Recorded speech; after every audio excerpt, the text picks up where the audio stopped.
رابعہ فروخ ڈیرہ اسماعیل خان عبدالصمد جاسوسی ناول بہت شوق سے پڑھتا تھا۔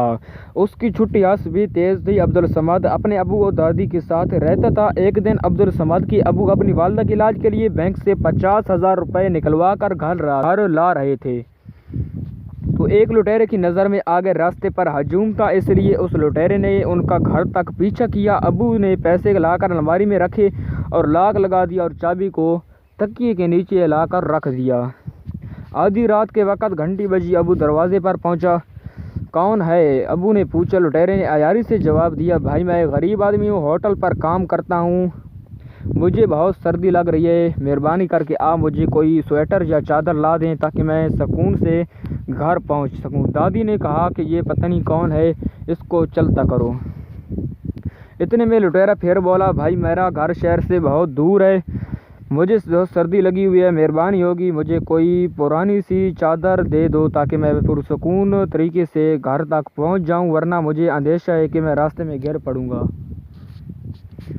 کیونکہ مجھے سردی کی وجہ سے بخار ہو گیا ہے۔ یہ سن کر ابو کا دل پسج گیا۔ ابو اندر سے ایک بڑا سا گرم سویٹر اٹھا کر لائے اور دروازہ تھوڑا سا کھول کر سویٹر آگے بڑھایا تو لٹیرے نے زور سے دروازے کو دھکا دیا اور اندر داخل ہو گیا۔ جلدی سے تمام روپے میرے حوالے کرو ورنہ اگلے جان پہنچا دوں گا، لٹیرے نے ابو کی گردن پر خنجر رکھتے ہوئے بولا۔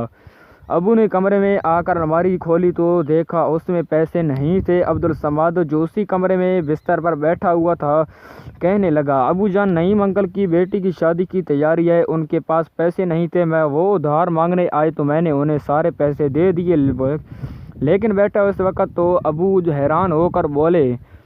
عبدالصمد ان کی بات کاٹ دی اور کہا، ہاں نعیم انکل گھنٹہ بھر سے پہلے پیسے لے گئے ہیں، سوری میں نے آپ کی اجازت کے بغیر دے دی۔ ابو اس لیے حیران تھے کہ آج تو کوئی پڑوسی ان کے گھر نہیں آیا تو پھر اب یہ عبدالصمد کیا کہہ رہا ہے۔